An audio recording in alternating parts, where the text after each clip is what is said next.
Good evening and welcome back to 31 Horror Nights. It's October 19th and tonight's movie is The Outwaters.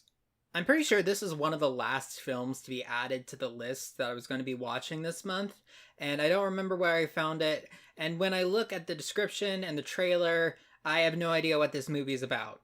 It's a lot like Skinamarink, where the little plot summary is one sentence, and the trailer doesn't tell you anything about the movie itself. It just gasses itself up, saying that this is going to be the greatest, most unique, and terrifying experience of all time. There was also a long, extended upside down shot in the trailer, which you already know I think is pointless and borderline pretentious. There's not much else to say. I know almost nothing about the Outwaters. It's found footage, four friends go into a desert, things happen. I'm gonna go check it out. I'm not gonna be splitting this review up, there's no point. I hated this movie. I'm giving it a 2 out of 10. This is one of the worst kinds of bad movies. A bad movie that starts out promising, or at least normal. The first half of the movie is standard horror movie setup. These four friends go out into the Mojave Desert to record a music video, I think, and they hear weird noises. Then, the last 40 minutes at least of the movie is just a sequence of scenes that are too dark, too close, cropped strangely, basically impossible for you to understand what's going on besides little inklings here and there. For 40 minutes. I was waiting for it to stop so we could start getting some context or idea about what it is I'm even looking at, and that does not happen.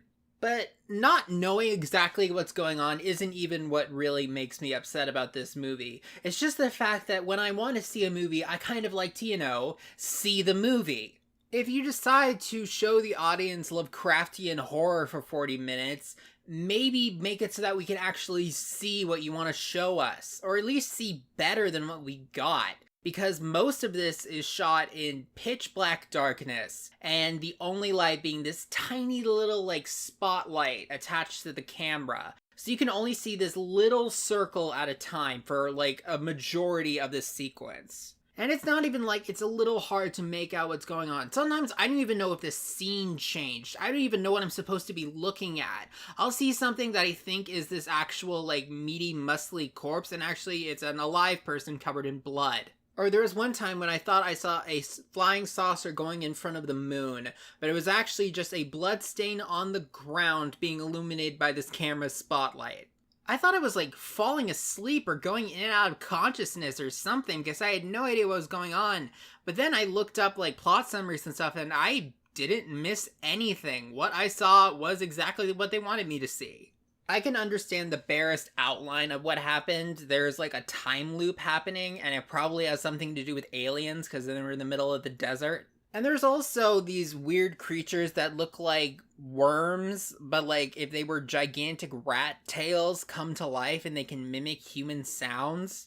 I'm only able to get bits and pieces of information from this. A majority of this ending is just some naked guy walking around the desert covered in fake blood.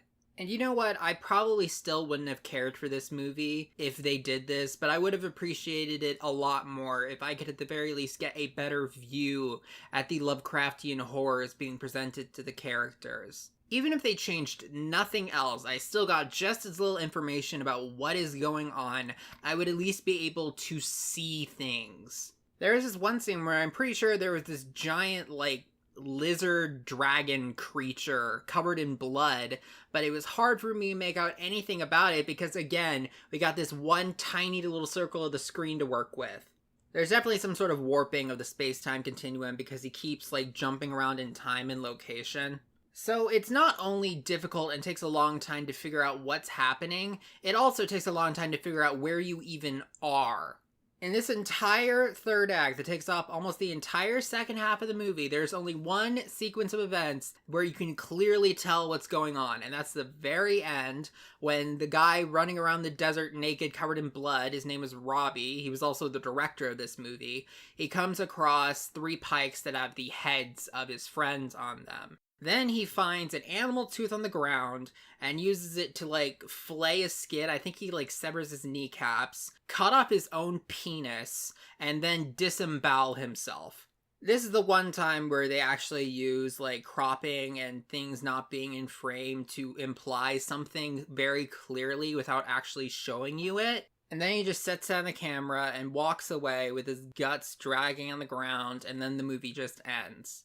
And as for answers, there is none to be found. There is something implying that they went to like a restricted area, like Area 51 type of stuff. But I was already under the impression it was aliens, so that doesn't really explain anything further. This goes beyond like an Eraserhead or Mulholland Drive type of movie where I'm seeing a bunch of stuff that doesn't strictly make sense and you sort of have to interpret it on your own. And this one, I straight up don't even know what I'm supposed to be looking at. It feels like a found footage movie, but if they accidentally left the lens cap on the camera for the second half of it. One phrase that kept coming up when I was looking up what the hell happened in this movie, one phrase that kept reoccurring is cosmic horror. The idea of a horror so powerful and incomprehensible, it makes you feel powerless or weak or something like that. I don't have a lot of experience with cosmic horror. Probably the closest example is Doki Doki Literature Club, to be honest, but I understand the concept of cosmic horror just fine. But the thing is, I wasn't able to see the cosmic horror at all. I wasn't able to see anything.